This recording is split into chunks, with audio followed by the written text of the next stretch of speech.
करेंगे RMS Titanic जहाज़ के बारे में। ये दुनिया का अपने टाइम का सबसे बड़ा जहाज़ था, RMS टाइटैनिक जहाज़। ये कैसे अगले ही दिन क्रैश हो गया था, यानी विद इन 2 डेज़ के अंदर ये पानी में सबमर्ज हो गया था। जिस कंपनी के मालिक ने ये दावा किया था कि कभी ना डूबने वाला जहाज़ है, यानी दिस इज़ अनसिंकेबल शिप, और वो कैसे ही सिंकेबल शिप बन गया। यानी अगले ही दूसरे दिन की रात करीब 11:30 बजे ये पानी में सबमर्ज हो गया, कम्प्लीटली सिंकेबल बन चुका था, यानी डूब गया था।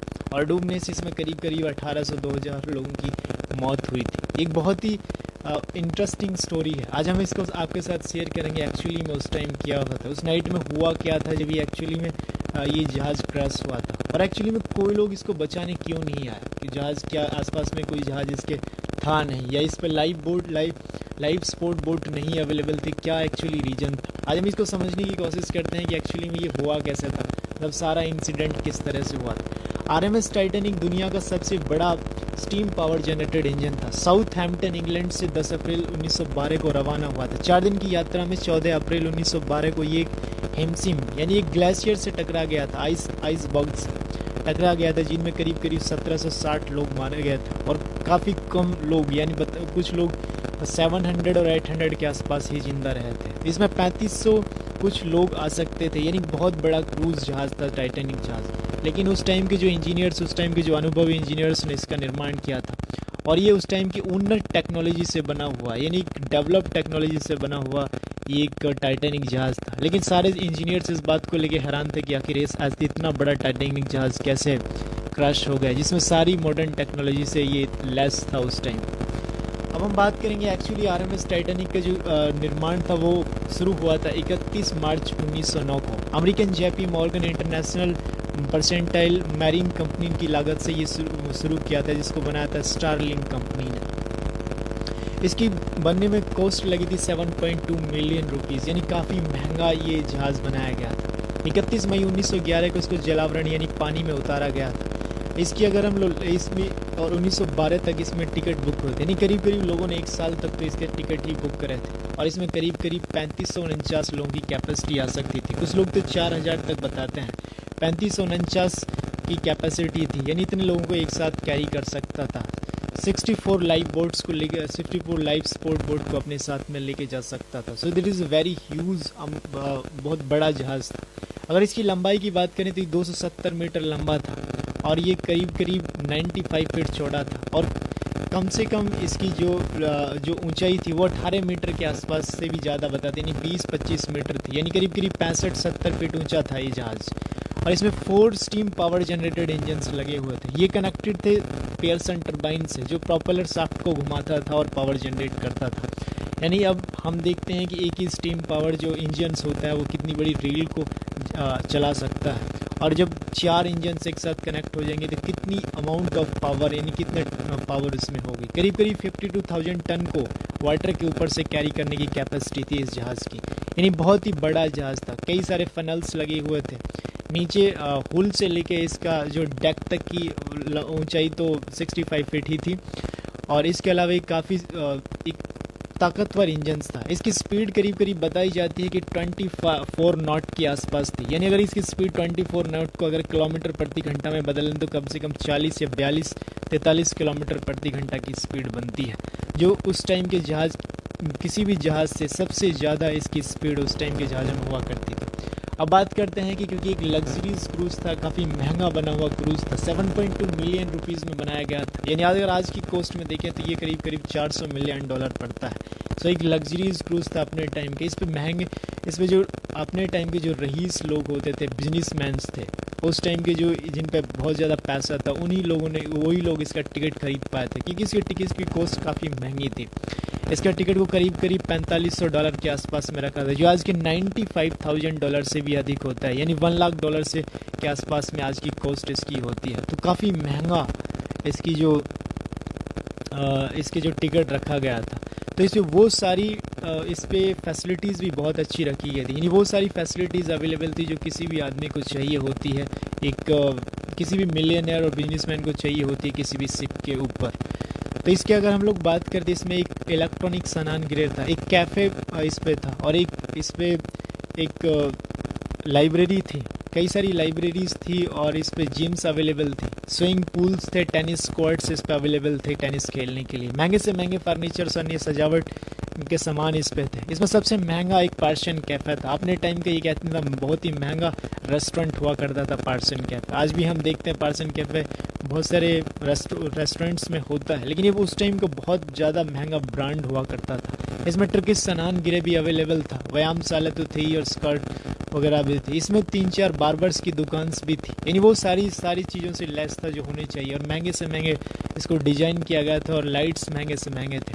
रोशनी और लाइट देने के लिए शक्तिशाली 1500 वाट को मार्कोनो रेडियो से बिजली पहुंचाते थे, जिसकी मदद से अलग अलग पाली में काम कर रहे ऑपरेटर यात्रियों को संदेश का प्रसारण और अन्य जहाज़ों से निरंतर संपर्क रख पाते थे। प्रथम श्रेणी के यात्रियों को ऐसी सुविधाएं के लिए एक भारी शुल्क का भुगतान करा था, जो करीब 4800 के आसपास था, जो मैंने बताया आज के 1 लाख की कॉस्ट के बराबर है, यानी बहुत ही ह्यूज महंगा था। तो ये इसके डिज़ाइन था, और डिज़ाइन में सबसे इंटरेस्टिंग बात ये भी थी कि इसको डबल मैन्युफैक्चर्ड किया था। इसका हुल जो था उसको डबल बनाया गया था, यानी कि अगर एक इसका स्ट्रक्चर नीचे से कोई भी इस पर क्रीप हो जाएगा, कोई भी क्रैम्प या कोई भी कुछ अगर इसमें टूट जाएगा तो उसका सेकंड तक पानी नहीं पहुंच पाएगा। इसमें 16 कंपार्टमेंट थे दोस्तों, काफ़ी ह्यूज अमाउंट ऑफ ये उस टाइम का एक बहुत ही लग्जरीज क्रूज था।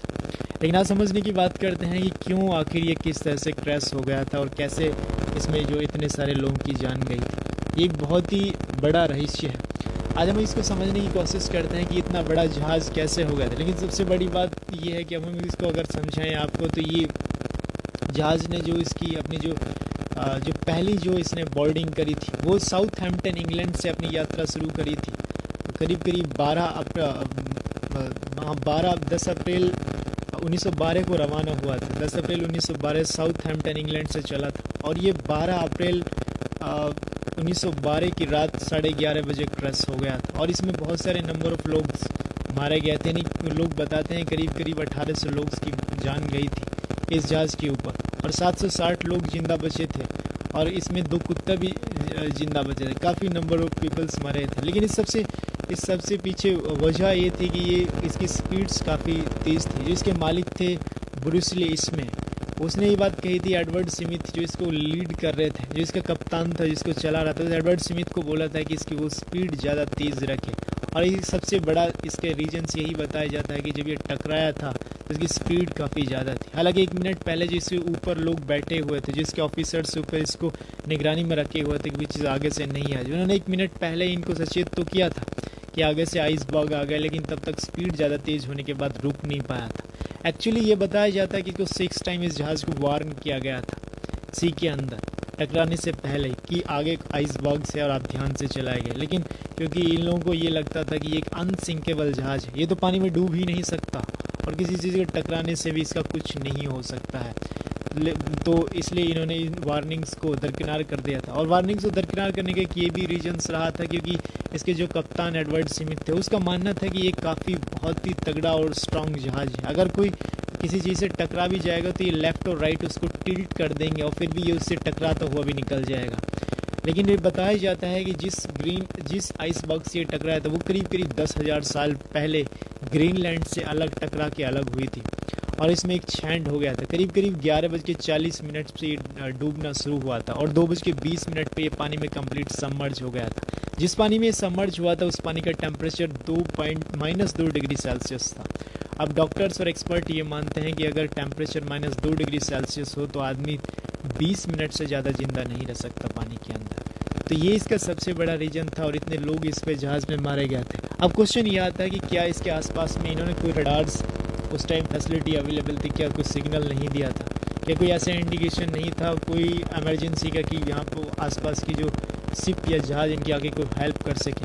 तो आपको बता दूं कि इसके आसपास में 2-3 जहाज़ थे जिनमें एक नाम आता है कैपिथीरिया नाम का जहाज़ था और इसके आसपास में एक और जहाज़ था, वो है कैलिफोर्नियन शिप। कैलिफोर्नियन और कैपिथीरिया, कैलिफोर्नियन इसके सबसे नज़दीक जहाज़ था जो 19 माइल्स अवे था, यानी करीब 50 किलोमीटर के से भी कम की रेंज, यानी 40 किलोमीटर के आसपास में वो जहाज़ इसके पास में था। और दूसरा जहाज़ था कैपिथीरिया नाम का जहाज़ था जो 100 किलोमीटर के आसपास में, यानी मोर देन 100 किलोमीटर के आसपास में वो जहाज़ था। यानी अभी दो दो और एक और जहाज़ इसके आसपास में था। अब ये जो जहाज़ जो हम देख रहे थे, ये इन्होंने इंडिकेशंस इसको मिले नहीं। जैसे ही ये जहाज़ टकराया था, इसके ऑफिसर्स जो सबसे ऊपर थे उन्होंने 11:39 पे जाके एडवर्ड स्मिथ को वार्न किया था कि वो इसको रोके, लेकिन तब तक वो रोक पाता तो लेट हो गया था और उसे टकरा चुका था। उसके बाद जो इस पर और अन्य जो ऑफिसर्स मौजूद थे उन्होंने लगातार सिग्नल्स दिए थे इमरजेंसी के कि कोई उनकी आगे हेल्प कर सके, लेकिन इनका किसी से कांटेक्ट नहीं हुआ था। काफ़ी टाइम बीत गया था और करीब 12 बजे के आसपास में ये कैफेटेरिया नाम का जो जहाज़ था उससे कांटेक्ट हो पाया, जो को करीब उस टाइम 100 किलोमीटर के आसपास के डिस्टेंस में था। और हालांकि जो 40 किलोमीटर के आसपास जो कैलिफोर्नियन शिप था, वो उनको इसके एक्टिविटीज़ ये नहीं पता था कि इतना बड़ा इंसिडेंट हो गया था। जैसे क्योंकि वो इस चीज़ के अवेयर थे कि टाइटैनिक दुनिया का सबसे बड़ा जहाज़ था। जैसे ये नीचे से जो ऑफिसर्स थे वो लगातार सिग्नल्स दे रहे थे इमरजेंसी का, और जो ऊपर से जो इस पे आदमी थे इनके पास सेलिब्रेशन की बहुत सारे पटाखे वगैरह थे, और इस जहाज़ के अंदर 8 मिसाइल्स बताई जाती थी। इन 8 मिसाइल्स को फायर किया था लोगों ने मिलके, ताकि कोई समझ सके कि इसमें इमरजेंसी है और कुछ दिक्कत है और कोई आके हमें बचा ले। लेकिन एक्चुअली में जो एक कैलिफोर्नियन शिप था जो 19 माइल्स अवे था, ये एक्चुअली समझ रहे थे कि ये जो जहाज़ है, यानी ये जो टाइटैनिक जहाज़ पे लोग सवार हैं और ये अपनी लाइफ का एंजॉय कर रहे हैं, ये एक्चुअली सेलिब्रेशंस कर रहे हैं पटाखे और मिसाइल्स चला के, इसलिए उन्होंने इसको दरकिनार कर दिया और इनकी तरफ ध्यान ही नहीं दिया। लेकिन बाद में जब ऐसा हुआ था, जैसे कैफेटेरिया जहाज़ को पता पड़ा, तो जब वो करीब 40 किलोमीटर्स रह गया, तब उन्होंने इस जहाज़ से कांटेक्ट करने की कोशिश करी, तब ये सारे के सारे मिलके वहाँ पे आके पहुँचे। लेकिन तब तक देर हो चुकी थी, क्योंकि ये जहाज़ करीब 11:40 पे पानी में डूबना शुरू हुआ था और 2:20 पे कंप्लीट पानी में सबमर्ज हो गया था। यानी विद इन 2.2 आवर के अंदर पानी में डूब गया था, जिसका मालिक ने दावा किया था कि ये जहाज़ कभी पानी में डूब ही नहीं सकता। वो एक्चुअली में 2-2.5 घंटे से ज़्यादा नहीं टिक पाया और पानी में डूब गया, और इस पर 1700-1800 लोग मारे गए थे और करीब 800 लोग ही जिंदा बचे थे, और इसमें 2 कुत्ते भी जिंदा रहे थे। लेकिन बड़ी चीज़ ये थे कि आखिर क्यों इनके पास कोई ऐसे इमरजेंसी इक्विपमेंट नहीं थे, लाइफ बोट्स क्यों नहीं थी उस टाइम जब इतना बड़ा जहाज़ था। इस जहाज़ पे 64 लाइफ सपोर्ट बोट आ सकती थी, लेकिन इसके जो कैप्टन्स हैं और जो मालिक थे, जिसके मालिक थे ब्रूस ली, उनका समझना ये था कि ये एक अनसिंकेबल है, ये तो कभी ना टूट सकता है और ना ही पानी में डूब सकता है, तो कोई लाइफ सपोर्ट बोट ले जाने की ज़रूरत ही नहीं है। तो इन्होंने कुछ चीज़ को कैरी ही नहीं किया और कुछ चीज़ लेके ही नहीं गए अपने साथ, और जब लेके नहीं गए तो यहाँ उनके अपने साथ में सिर्फ इनके पास 22 कुछ ही लाइफ सपोर्ट बोट को लेके गए थे। कुछ लोग बताते हैं कि 22 लाइफ सपोर्ट बोट इनके पास उस टाइम अवेलेबल थे। इन 22 जो इस पर टोटल जो लोग थे उसके हिसाब से ये काफ़ी ज़्यादा कम थी। टोटल जो लाइफ सपोर्ट बोट थी काफ़ी ज़्यादा कम थी और इस पर कुछ ही लोगों को बचाया जा सकता है। एक स्टडी के अनुसार ये माना गया है कि जो फर्स्ट क्लास का जिन लोगों के पास टिकट था उनको ज़्यादा सेव किया गया था, और 55% जो सेकंड क्लास के लोग थे वो इस पे मारे गए थे। और इसमें ज़्यादातर लोग बचने वाले बच्चे और लेडीज़ थी, क्योंकि आदमी इस पर खड़े रहे, उन्होंने सोचा कि पहले बच्चे और लेडीज़ को बचाया जाए, और आदमी इस पर खड़े रहे थे और वो इस पर मर गए थे। यानी बताया जाता है कि काफ़ी नंबर ऑफ लोग इस पे मरे थे, तो ये इसका सबसे बड़ा रीजन्स था मरने का। यानी इससे ये एक स्टोरी ये निकल के आती है कि अगर किसी आदमी को इतना कॉन्फिडेंस नहीं होना चाहिए कि लाइफ में कब क्या हो जाए, वी डोंट नो। हमें रियली ये नहीं पता कि व्हाट हैपन नेक्स्ट, कल क्या होगा या आने वाले क्षण में क्या होगा। यानी हमें किसी चीज़ पे इतना ज़्यादा घमंड और गुमान नहीं करना चाहिए। इसके जो ये लोग मानते थे कि एक बहुत मॉडर्न मैन्युफैक्चरिंग टेक्नोलॉजी से बना हुआ जहाज़ है, ये तो कभी डूब ही नहीं सकता। लेकिन कैसे खुदा ने उसको विद इन 2 आवर के अंदर 2 आवर 20 मिनट के अंदर पानी में कंप्लीट सबमर्ज कर दिया था, और कितने नंबर ऑफ लोग की डेथ हुई थी। तो इसलिए कहीं भी कोई भी आदमी को इतना कॉन्फिडेंस में बातें नहीं करनी चाहिए। तो अगर आपको ये वीडियो अच्छी लगी हो तो प्लीज़ हमारे वीडियो को लाइक करें और चैनल को सब्सक्राइब करें। Thanks for watching video, thank you.